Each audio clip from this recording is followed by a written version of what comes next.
Hello friends, welcome to Wikipedia classes. This is Mohit Anand. और आज Indian polity का second part MCQs का जो है वो हम इस वीडियो में देखेंगे। This is a very important video for all of you. So बड़े सारे क्वेश्चंस डिस्कस करेंगे एंड यू ऑल नो कि अगले 10-12 दिन में आपका एग्ज़ाम जो है that is coming. So I hope आप सबकी प्रिपरेशन अच्छी चल रही होगी। तो without wasting any time Indian polity का ये MCQ सीरीज़ जो है इसको हम स्टार्ट करते हैं। So let's start this. So let's take question number 31। 30 question already हम पुरानी वीडियो में डिस्कस कर चुके हैं। उसका लिंक मैं डिस्क्रिप्शन में दे दूँगा, वहाँ भी आप उसको देख सकते हैं। ठीक है। So the question is the oath of the office is administered to the governor by. So governor को एक्चुअली में ओथ कौन दिलवाता है, this is the question. So you have so many option. So remember, governor को appoint president करता है, but उसकी oath जो है वो दिलवाता है chief justice of the concerned high court. तो जो भी स्टेट, जिस भी स्टेट का गवर्नर अपॉइंट किया जाएगा, उस स्टेट का जो हाई कोर्ट है उसका चीफ जस्टिस जो है वो गवर्नर को ओथ दिलवाएगा। Next question is, in which article of the constitution of India says no child below the age of 14 years shall be employed to work in any factory or mines or engaged in any other hazardous employment. So you all know this is a fundamental right which is basically related to right against exploitation. और article 24 जो है वो इसके साथ deal करता है कि कोई भी बच्चा जो 14 साल की एज से कम है उसको फैक्ट्री या माइन में या किसी हैजार्डस एम्प्लॉयमेंट में आपने एम्प्लॉय नहीं करना है। Next question is the most essential feature of parliamentary form of government is. So जो पार्लियामेंट्री फॉर्म ऑफ गवर्नमेंट है उसका सबसे इम्पॉर्टेंट असेंशियल फीचर क्या है। सो जिन्होंने भी पार्लियामेंट्री और प्रेसिडेंशियल का डिफरेंस पढ़ा होगा, दे मस्ट बी नोइंग कि accountability of executive to the legislature. You all must be knowing कि article 75 of the Indian constitution क्या बोलता है, which basically lays the foundation of parliamentary form of government in India. It says that the Council of Minister and the Prime Minister are directly responsible to the Lok Sabha. So जो executive है that is directly responsible to the legislature. That is basically the most essential feature of parliamentary form of government. ठीक है। Next question is the Rajya Sabha can take initiative in. So इनमें से किस चीज़ पे Rajya Sabha initiative ले सकता है। सो रिमेंबर, अपॉइंटमेंट ऑफ जजेस, consideration of money bill, censuring a minister, इन तीनों पे राज्यसभा के पास पावर नहीं है। राज्यसभा के पास इनिशिएशन की पावर है creating an new all India services. Article 312 के अंडर राज्यसभा को ये पावर दी गई है कि वो एक रेजोल्यूशन पास कर सकता है if it wants that a new all India service should be created. अभी हमारे पास 3 ऑल इंडिया सर्विसेज है। You have Indian administrative services, Indian police services and Indian forest services. So ये 3 ऑल इंडिया सर्विसेज हैं। इसके अलावा अगर कोई ऑल इंडिया सर्विस बनानी है तो Rajya Sabha can take that initiative. Next question is which of the following is not a fundamental duty. तो इनमें से कौन सी एक फंडामेंटल ड्यूटी नहीं है। So first is to respect the national anthem, to safeguard the public property, to obey parents, to protect and improve the natural environment. So अगर आपने fundamental duties पढ़ी हैं तो you all know 11 fundamental duties are there which were added by 42nd Constitutional Amendment Act of 1976 on the recommendation of स्वर्ण Singh committee. सो ये ध्यान में रखिएगा। So to obey parents is not a fundamental duty, ये ध्यान में रखना आपने। ठीक है। The next is the Rajya Sabha has equal power with the Lok Sabha. इनमें से किस मैटर में राज्यसभा और लोकसभा की पावर जो है वो सिमिलर होती है, इक्वल होती है। देखिए, राज्यसभा के केस में आपको ध्यान में रखना है कि बजट से राज्यसभा का कोई लेना देना नहीं है। मतलब बजट के केस में राज्यसभा के पास पावर नहीं होती है। तो डिमांड फॉर ग्रांट्स और इन मेकिंग कट मोशन, ये दोनों एक्सक्लूड हो जाएंगे। रिमूवल ऑफ द गवर्नमेंट के लिए नो कॉन्फिडेंस मोशन आता है। तो नो कॉन्फिडेंस मोशन का ध्यान रखिएगा, वो सिर्फ लोकसभा में आ सकता है, राज्यसभा में नहीं आता।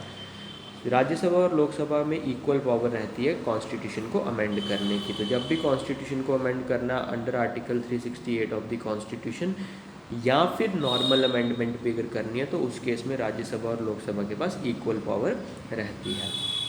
Next question is the executive power of state is vested in, तो स्टेट की एग्जीक्यूटिव पावर किसके पास है? So remember the governor is the executive head of the state, you all know that. Next is right to vote and to be elected in India is, so vote करना और India में elect होना, ये क्या है, ये कौन सा राइट है? So remember fundamental rights, natural right, constitutional right और legal right. So remember it is a legal right under representation of peoples act 1950, 1950 वाला जो रिप्रेजेंटेशन ऑफ पीपल्स एक्ट है उसके under it is a legal right. Next question इस इनमें से कौन सी चीज़ नहीं प्रपोज की गई है 73rd amendment act related to Panchayati Raj में? सो रिमेंबर दिस इज़ 30 नहीं, यहाँ 33% है।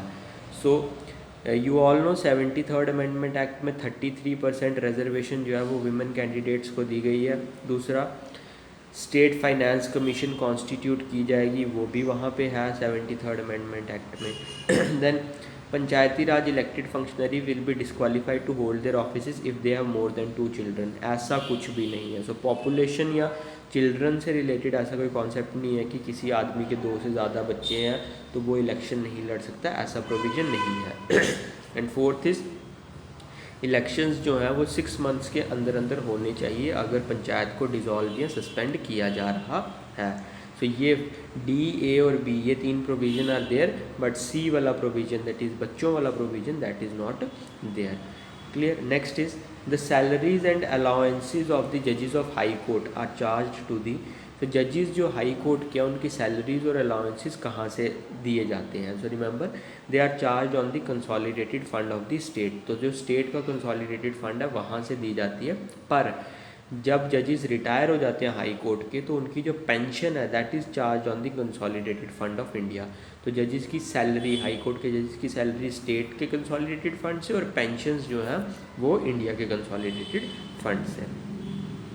Next is consider the following statements, अब 3 स्टेटमेंट्स दी हैं, so this you should know और बताना है कि कौन सी करेक्ट है, ठीक है। So article 301 pertains to right to property, तो आपको बताना है कि क्या ये सही है या गलत है। Second is right to property is a legal right but not a fundamental right, ये सही है या गलत है। तीसरा है article 300 A was inserted in the constitution of India by the Congress government at the centre by the 44th constitutional amendment act. So ये आपको बताना है कि इन तीनों में से कौन सा जो प्रोविज़न है, कौन सा जो स्टेटमेंट है वो सही है। सो तो अगर स्टेटमेंट्स को ध्यान से आप देखेंगे तो पहली स्टेटमेंट तो गलत है, because article 301 does not pertains to right to property. So article 300 A जो है that pertains to right to property. So first statement गलत, इसका मतलब एलिमिनेशन से देखेंगे तो सी और डी ऑप्शन आपके एलिमिनेट हो जाते हैं। अब ए या बी दोनों में से कोई है। So right to property is a legal right but not a fundamental right, ये बिल्कुल सही स्टेटमेंट है, इसका मतलब second statement is correct. Now third statement is a bit tricky. अब ये क्यों ट्रिकी है, देखिए आर्टिकल 300 ए जो था that deals with right to property, वो 44th अमेंडमेंट एक्ट में ही इंसर्ट किया गया था 1978 में, पर सिर्फ इस स्टेटमेंट में थोड़ा सा गलत क्या उन्होंने दिया, they said bye the Congress government. So remember 1978 में कांग्रेस की गवर्नमेंट नहीं थी, गवर्नमेंट थी जनता पार्टी की, that was the first non Congress government formed in India, जिसके प्राइम मिनिस्टर थे मोरारजी देसाई। सो रिमेंबर इसलिए सिर्फ इस ये जो 2 वर्ड्स हैं इसकी वजह से ये पूरी स्टेटमेंट क्या हो जाती है, गलत हो जाती है। अदरवाइज ये स्टेटमेंट ठीक है, सिर्फ कांग्रेस गवर्नमेंट नहीं थी, जनता पार्टी गवर्नमेंट थी। सो उस हिसाब से इस क्वेश्चन का आंसर इज़ 2 ओनली, ठीक है। सो ये ध्यान रखिएगा। Next is which schedule of the constitution of India contains special provision for the administration and control of scheduled areas in several states। सो अगर आपने 12 शेड्यूल पढ़े होंगे तो यू मस्ट बी नोइंग कि हर एक शेड्यूल में डिफरेंट डिफरेंट चीज़ें हैं। तो एडमिनिस्ट्रेशन ऑफ शेड्यूल्ड एरियाज जो है वो बेसिकली आपका दिया हुआ है 5th शेड्यूल में।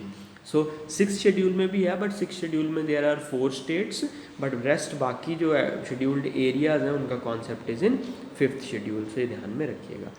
Then next question is which among the following words appear first in the preamble of the constitution। तो प्रीएम्बल में इन सब में से सबसे पहला वर्ड कौन सा आता है?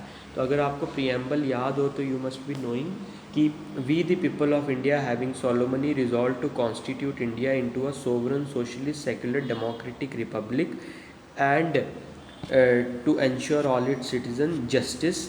तो सबसे पहले जो है वो वर्ड क्या आता है? जस्टिस, सोशल, पॉलिटिकल, इकोनॉमिक, फिर उसके बाद बाकी वर्ड्स जो है वो आते हैं।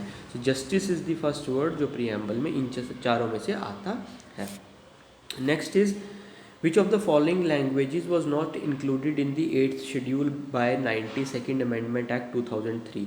तो आपको पता है 8th शेड्यूल में we have 22 languages, Nepali is the only foreign language which is there in the 8th schedule. तो उन्होंने पूछा कि 92nd अमेंडमेंट एक्ट में बेसिकली 4 लैंग्वेजेस जो थी वो ऐड की गई थी 8th शेड्यूल में, इनमें से कौन सी वो नहीं थी? सो रिमेंबर, बोडो, डोगरी, संथली और मैथिली, ये 4 लैंग्वेजेस जो थी ये ऐड करी गई थी, जबकि संस्कृत ऐड नहीं करी गई थी। तो Sanskrit is there which is not included in the 92nd amendment act of 2003। Next, which one of the following has become a legal right under 44th amendment act? अभी हमने डिस्कस किया that right to property under article 300A has become a legal right under 44th amendment act of 1978। Next is which of the following which feature and source are wrongly matched? तो ये जो features बताए हैं Indian constitution के और आगे source बताया, तो बताओ कि इन दोनों में से कौन सा मैच नहीं कर रहा है। तो सोर्सेज ऑफ द कॉन्स्टिट्यूशन आप बिल्कुल नहीं छोड़ सकते, you have to do that. तो अगर सोर्सेज में ही अगर आप देखेंगे तो कॉन्करेंट लिस्ट का कॉन्सेप्ट हमने ऑस्ट्रेलियन कॉन्स्टिट्यूशन से लिया, डायरेक्टिव प्रिंसिपल्स आयरिश कॉन्स्टिट्यूशन से, फंडामेंटल राइट यूएस कॉन्स्टिट्यूशन से। जुडिशियल रिव्यू ब्रिटिश प्रैक्टिस नहीं है, क्योंकि ब्रिटेन में there is supremacy of parliament. So judicial review का कॉन्सेप्ट ब्रिटिश प्रैक्टिस नहीं है, वो हमने लिया है यूएसए से। सो ये चीज़ ध्यान में रखिए, इसलिए right answer is a. Sorry, the right answer is a वाला, ठीक है। सो इसका 46 का right answer is a. Next is in which part of the constitution details of citizenship is mentioned? So citizenship से रिलेटेड आर्टिकल 5 से article 11 तक के जो आर्टिकल है that deals with citizenship in part 2 of the Indian constitution, से ध्यान में रखिएगा। Next question is the provisions of 5th and 6th schedule of in the constitution of India are made in order to. So जो 5th और 6th schedule है, अभी हमने 5th schedule के बारे में ऊपर बात की, 6th के बारे में भी मैंने आपको बताया, तो वो किससे रिलेटेड है? सो रिमेंबर, वो शेड्यूल ट्राइब से बेसिकली रिलेटेड है, ठीक है। What was the duration in the making of Indian constitution? तो इंडियन कॉन्स्टिट्यूशन को बनाने में कितना टाइम लगा था? सो ये सबको पता है, 2 साल 11 महीने 18 दिन। सो वो किस तरह से, देखिए 9 दिसंबर 1946 को फर्स्ट मीटिंग होती है कॉन्स्टिट्यूंट असेंबली की, और 26 नवंबर 1949 को कॉन्स्टिट्यूशन जो है वो अडॉप्ट किया जाता है। तो अगर आप इसको कैलकुलेट करेंगे it will be 2 years 11 months and 18 days। Next question is by which names in our country mentioned in the constitution? तो इंडिया का मतलब हमारी कंट्री का नाम कॉन्स्टिट्यूशन में किस नाम से मेंशन किया गया है? सो ध्यान रखिएगा, it is written India, that is Bharat. So India and Bharat, these 2 words are mentioned in the constitution, ठीक है। Next, the council of ministers has to resign if a no confidence motion is passed by majority of members of. So अभी मैंने आपको बताया no confidence motion is to remove the government, और वो no confidence motion सिर्फ कहाँ आ सकता है? लोकसभा में आ सकता है, ठीक है। Next is what is the quorum required for convening the Lok Sabha? देखो कोरम का मतलब होता है minimum members required to start the functioning of the house. तो कितने मिनिमम मेंबर्स चाहिए होते हैं लोकसभा की कार्रवाई को स्टार्ट करने के लिए? So remember, quorum is of 1/10, कि एटलीस्ट 10वां हिस्सा मतलब 10% पीपल शुड बी प्रेजेंट, तभी लोकसभा की कार्रवाई जो है वो स्टार्ट की जा सकती है, ठीक है। Next is by which bill does the government propose collection of revenues? So government ने जो रेवेन्यू कलेक्ट करना है वो कलेक्शन के लिए कौन सा बिल लाया जाता है। सो रिमेंबर, बजट जब इंट्रोड्यूस होता है तो दो तरह के गवर्नमेंट की बेसिकली पैसे से रिलेटेड दो चीज़ें होती है, एक होता है एक्सपेंडिचर और एक होता है रेवेन्यू। एक्सपेंडिचर होता है जो पैसा खर्च करना, और रेवेन्यू होता है जो पैसा इकट्ठा करना है। जो रेवेन्यू का है that is dealt with finance bill, और expenditure is dealt with appropriation bill. So appropriation bill deals with expenditure and finance bill deals with revenues. So ये ध्यान में रखिएगा। फाइनेंस बिल से रिलेटेड अगर आपको आर्टिकल पूछ लें तो you must be remember article 117 clause 1 and article 117 clause 2। ये दो आर्टिकल्स हैं जो फाइनेंस बिल से रिलेट करते हैं, और मनी बिल से जो रिलेट करता है वो आर्टिकल 110 है। ठीक है, next is the Rajya Sabha is dissolved after. तो राज्यसभा को कब डिसॉल्व किया जा सकता है? हर 5 साल में, हर 6 साल में, प्राइम मिनिस्टर की एडवाइस पे, नन ऑफ दी अबव। देखिए, Rajya Sabha is a permanent house, so it can not be dissolved. So option answer will be none of these. However इसके मेंबर्स की टर्म में 6 ईयर्स, जिनमें से 1/3 मेंबर्स जो हैं वो रिटायर होते हैं एवरी सेकेंड ईयर। हर 2 साल में 1/3 मेंबर्स रिटायर होते हैं, और हर मेंबर का टर्म जो है इट इज़ 6 ईयर्स, जबकि Rajya Sabha as a house can not be dissolved. ठीक है, नेक्स्ट देखिए question, by which of the following constitutional amendment act Delhi has become the national capital region. आपने सुना होगा बहुत बार न्यूज़ में एनसीआर बोला जाता है, Delhi NCR. Delhi is basically national capital territory है, तो उन्होंने वही पूछा कि किस अमेंडमेंट एक्ट के अंडर दिल्ली को नेशनल कैपिटल रीजन बनाया गया था। सो remember the right answer is 69th constitutional amendment act जो है उसके अंडर दिल्ली को नेशनल कैपिटल रीजन बनाया गया था। ठीक है, in which of the following chief justice of India also acted as president of India. So इनमें से कौन से ऐसे चीफ जस्टिस हैं जिन्होंने प्रेजिडेंट एक्ट किया है? So remember the right answer is justice Hidayatullah. Hidayatullah also acted as the president of India. ठीक है, नेक्स्ट क्वेश्चन देखते हैं, which of the following high courts has the territorial jurisdiction over Andaman and Nicobar islands. So Andaman and Nicobar islands का खुद का high court तो नहीं है, तो कौन सी स्टेट का हाई कोर्ट जो है वो इसको कवर करता है? So remember the right answer is Calcutta high court. So जो वेस्ट बंगाल का कैलकटा हाई कोर्ट है that covers the territorial jurisdiction over Andaman and Nicobar Islands. Next question is, which of the following articles of Indian Constitution empower the governor to issue ordinance during the recess of the state legislature?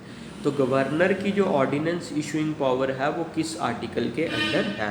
ध्यान रखिएगा, president की जो है वो article 123 के under है, और government की आर्टिकल 213 के अंडर है। सो ये ध्यान रखिएगा। ठीक है, नेक्स्ट क्वेश्चन लेते हैं। Next question is, under which article of the constitution of India president of India can be impeached. तो इंडिया में प्रेसिडेंट को रिमूव करने के प्रोसेस को बोलते हैं impeachment of the president, and article 61 of the constitution deals with the process of impeachment of the president. ठीक है, और एक चीज़ और ध्यान रखिएगा, प्रेसिडेंट को इम्पीच करने के लिए या रिमूव करने के लिए दोनों हाउसेज के पास सेम पावर रहती है। ठीक है, next, writs can be issued for the enforcement of fundamental rights by. So इनमें से कौन जो है वो फंडामेंटल राइट्स की एनफोर्समेंट के लिए रिट इशू कर सकता है?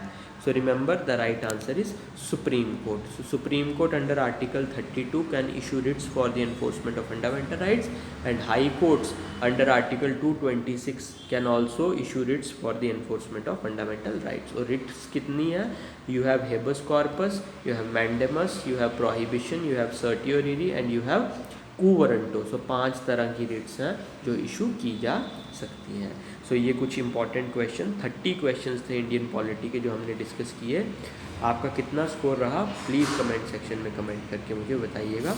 नेक्स्ट वीडियो में हम और क्वेश्चंस और MCQs डिस्कस करेंगे, और इस टाइम पे आपको प्रिपरेशन अपनी अच्छे से रखनी है ताकि एग्ज़ाम आप अच्छे से क्रैक कर पाओ। So thank you so much.